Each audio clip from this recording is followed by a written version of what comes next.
Gloire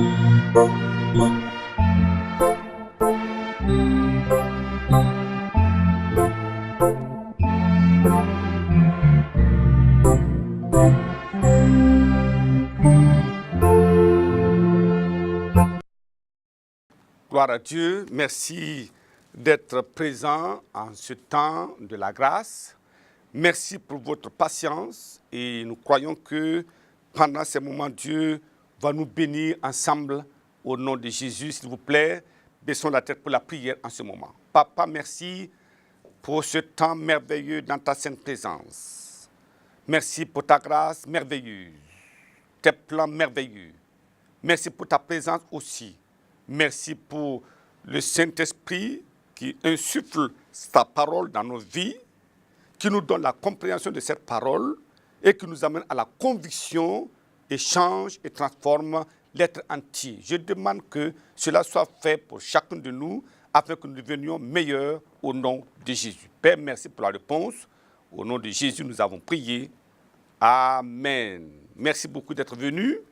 Et nous voulons considérer ce message intitulé « L'explosion de la puissance de Christ pour la libération des captifs ». L'explosion de la puissance de Christ pour la libération des captifs. Regardons dans 2 Corinthiens chapitre 10 et nous lisons à partir du verset 4. Il dit là-bas « Car les armes avec lesquelles nous combattons ne sont pas charnelles, mais elles sont puissantes par la vertu de Dieu pour renverser les forteresses. Nous renversons les raisonnements et toute hauteur qui s'élève contre la connaissance de Dieu et nous amenons toute pensée captive à l'obéissance de Christ.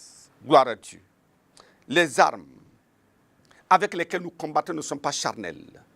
Elles sont puissantes. Comment? Par la vertu de Dieu.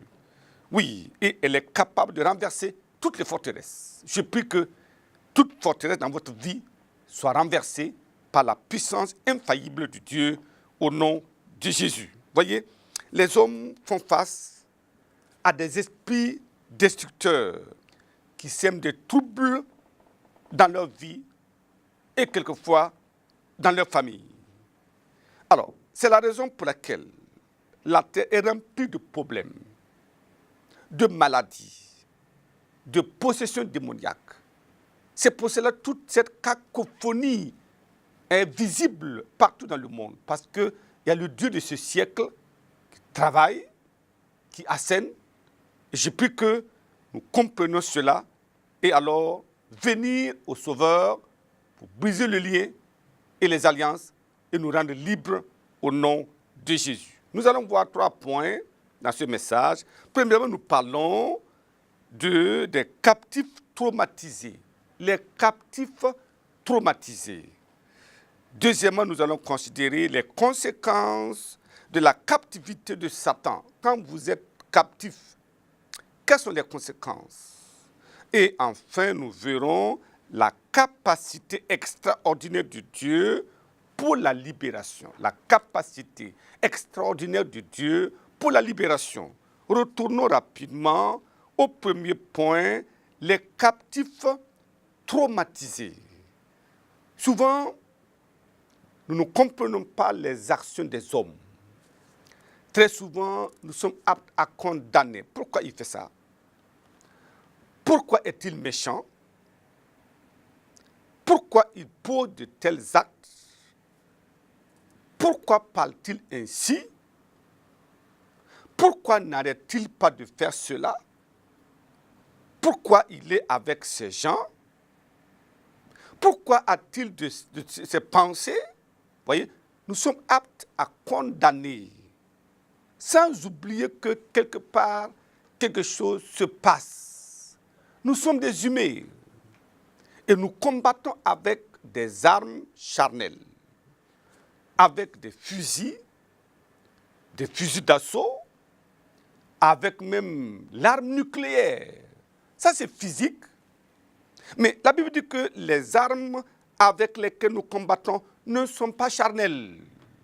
Quand vous n'avez pas les armes spirituelles de Dieu, le combat est déjà raté. C'est pour cela que nous devons regarder avec quoi nous combattons. nous avons des puissants des ténèbres qui ont des forces surnaturelles. Comment pourrons-nous sortir vainqueurs dans ce combat si nous ne disons pas à Dieu, donne-moi les armes spirituelles? C'est cela. Regardons dans Éphésiens chapitre 6. Éphésiens chapitre 6, nous lisons du verset 10. Le Seigneur nous avertit. Éphésiens 6, verset 10 à 12. Il dit au reste, fortifiez-vous dans le Seigneur et par sa force toute puissante. Revêtez-vous de toutes les armes de Dieu, afin de pouvoir tenir ferme. Contre quoi? Les ruses du diable. Tenez ferme. Important. Revêtez-vous de toutes les armes de qui? De Dieu. Ce ne sont pas des armes charnelles, non, mais des armes spirituelles de Dieu pour pouvoir tenir ferme. On parle de tenir ferme parce qu'il est enragé, il est en furie. Toutes ces forces déléguées combattent de manière farouche et nous avons besoin de tenir ferme. À des moments, on a besoin de l'appui du ciel afin de tenir. Et il nous dit, car nous n'avons pas à lutter avec la chair et le sang, ce n'est pas avec des hommes, non, mais contre des dominations, contre les autorités, contre les princes du monde des ténèbres, contre les esprits méchants dans les lieux célestes. Malheureusement, ils ne sont pas visibles. Si Dieu pouvait ouvrir nos yeux pour voir le terrain du combat, comment ils sont organisés, comment ils attaquent, comment ils sont vraiment envoyés et s'élancent contre les hommes, alors beaucoup allaient se poser la question et demander à Dieu, mais qu'est-ce que tu fais? Donne-moi les armes spirituelles. Mais comme c'est caché, parce que c'est dans le monde des ténèbres que cela est fait, organisé, il dit que nous avons affaire à des esprits méchants, oui, des princes de ce monde de ténèbres. Il dit que nous avons affaire, oui, à toutes les forces, les esprits méchants dans les lieux célestes. Et ils combattent contre les hommes. C'est important de le noter. Alors, regardons des cas dans Actes des Apôtres, chapitre 16, et nous lisons le verset 16. Il dit là-bas, comme nous allions au lieu de prière, une servante qui avait un esprit de python et qui, en devinant, procurait un grand profit à ses maîtres, vint au-devant de nous. Voilà une tragédie. Quand vous voyez les gens courir quelque part, c'est que quelque part il y a un illuminé qui peut dire ce qui va se passer dans votre vie demain, après-demain et dans 10 ans. Et les gens courent seulement parce qu'ils devinent, ils disent des aventures, des choses qui vont se passer demain, après-demain. Et même ces choses voient quelquefois leur accomplissement parce que le maître et l'initiateur, c'est bien lui qui fait parler à ses envoyés et maintenant exécute ce qu'il a proclamé par la bouche de ses prophètes. Et c'est comme cela, les gens ne comprennent pas, mais la Bible dit, cette fille, imaginez-vous une fille qui commence à dire des choses, une jeune fille, elle a trouvé ça où? Vous voyez les gens brusquement qui se lèvent, oh, nous allons soigner les gens avec de l'eau. Ils viennent, non, rester là seulement couchés au soleil. Non, vous arrivez, ils vous tâtonnent et ils disent, non, voici à ceci. Simplement, pas de prière, pas d'invocation du nom de Dieu. Et les gens courent. Mais vous voyez, cette fille était possédée d'un esprit malin. C'était une fillette captive. Elle était sous des ordres. Sa conscience, son cœur était lié. Elle ne faisait pas ce qu'elle voulait, mais elle faisait ce que voulait, ce qui était en lui, en elle. Je prie que nous comprenions ceci, que ce que nous voyons n'est pas forcément le bon. Ce qui semble extraordinaire, surnaturel, ne vient pas forcément de Dieu, parce que Dieu n'a rien enlevé de Satan, de sa sagesse, de sa puissance, lorsqu'il l'a chassé du ciel. Et voilà pourquoi il utilise tout cela pour tromper les gens et traumatiser les gens. Regardons Marc, chapitre 9.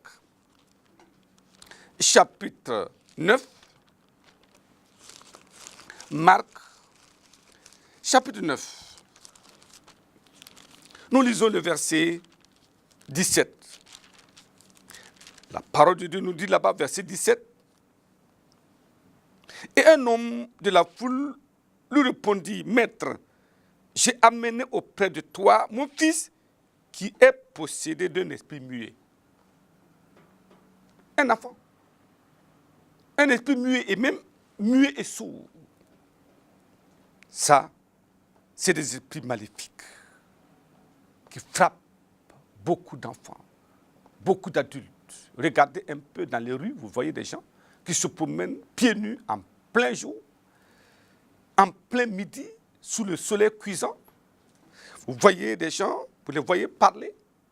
Et quelquefois, vous êtes surpris, pendant que vous êtes en train de circuler, vous voyez quelqu'un, il circule, il gesticule, il parle à qui? Quelque chose se passe mal en lui. Il est sous contrôle. J'ai pris, c'est pour ça qu'il y a tellement d'accidents, parce qu'ils ne voient même pas devant eux. Ils sont sous contrôle, parce que des puissants des ténèbres ont organisé leur destruction par des accidents mortels. Tout est organisé parce que le temps est venu, oui, pour eux, de détruire. Mais je prie, comme nous sommes en train d'examiner la parole de Dieu, que Dieu nous ouvre les yeux pour comprendre quels sont les complots ourdis, quelles sont ces choses qui se trament dans les ténèbres contre les fils des hommes. Cela nous amène à comprendre cela et à passer à notre deuxième point, les conséquences de la captivité de Satan. Quand quelqu'un est dans cette captivité, quelles sont les conséquences? C'est terrible, mais c'est cela aussi, les conséquences. Le diable est impitoyable. Il s'en fout.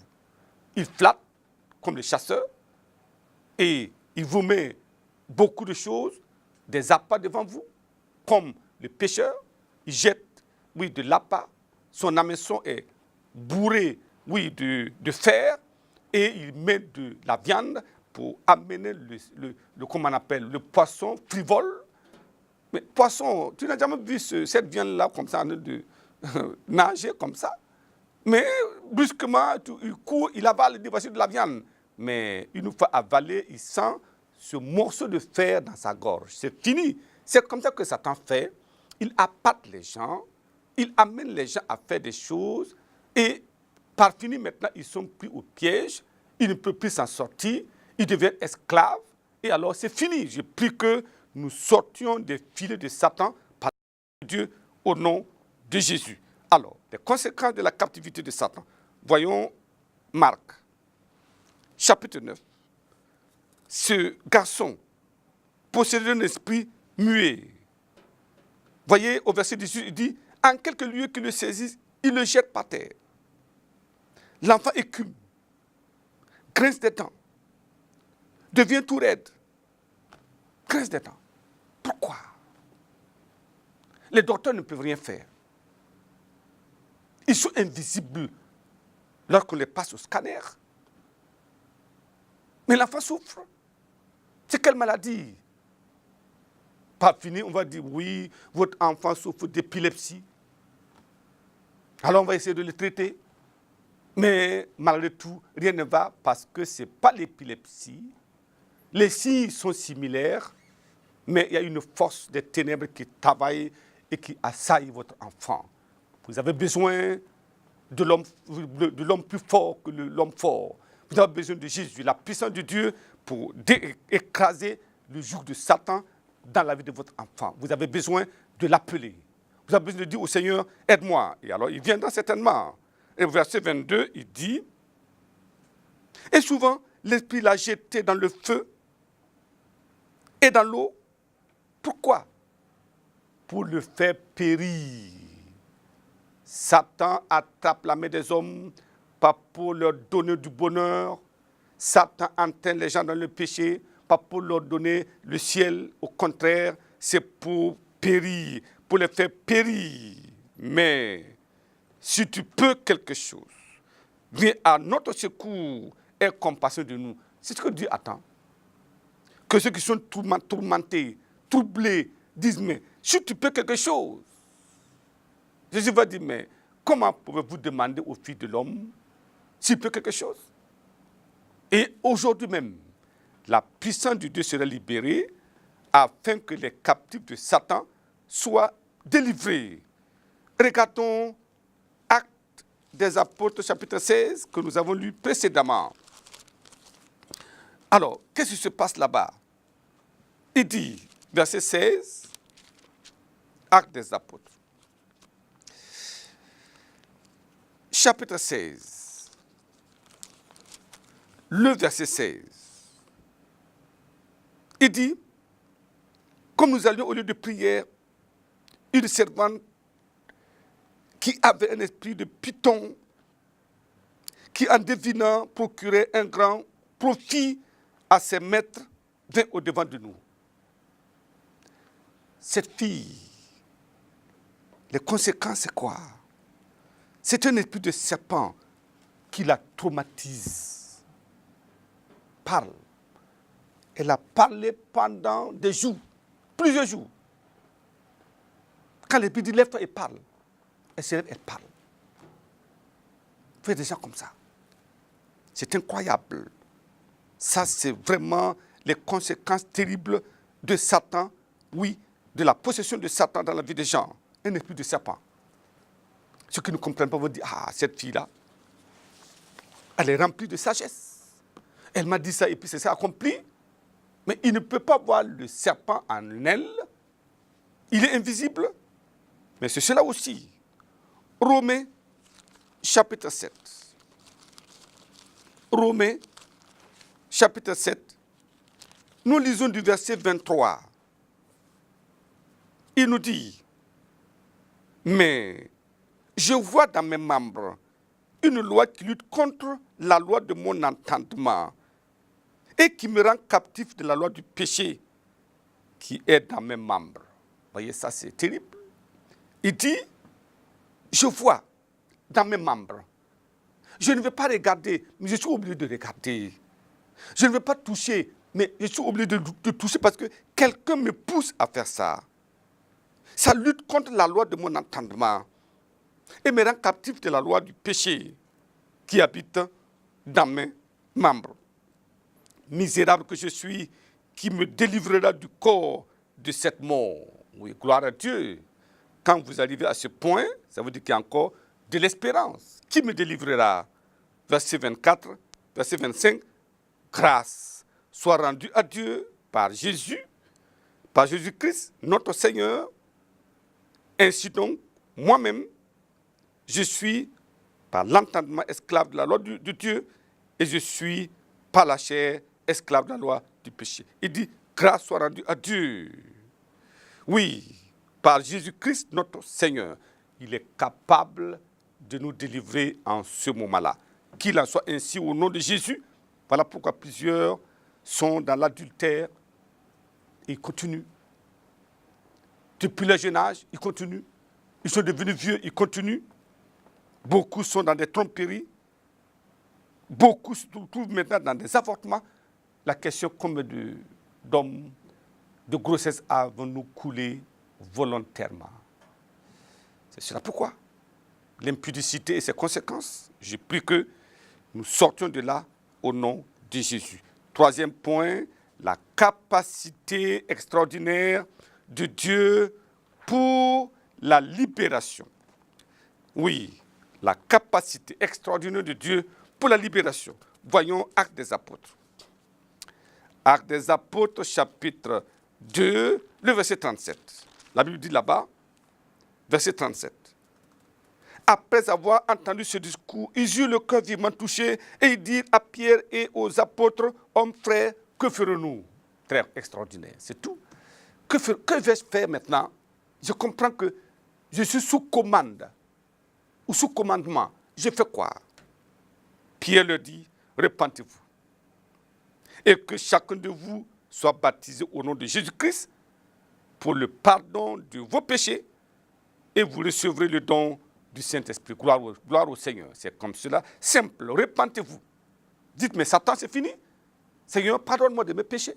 Tout ce que je fais, pardonne-moi, lave-moi, purifie-moi.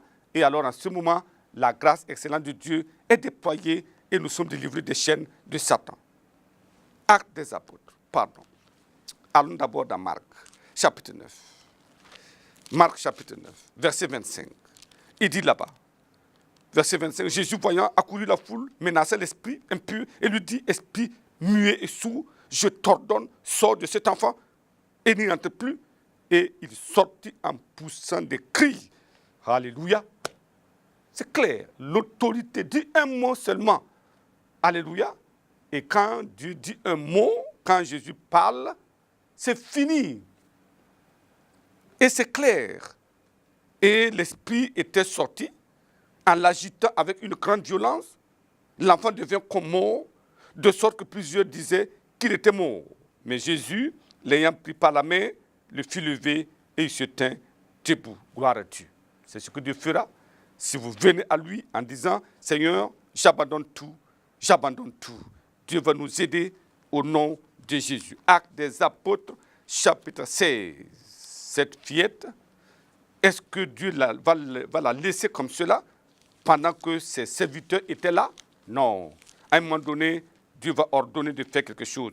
Actes des Apôtres, chapitre 16, nous lisons à partir du verset 17.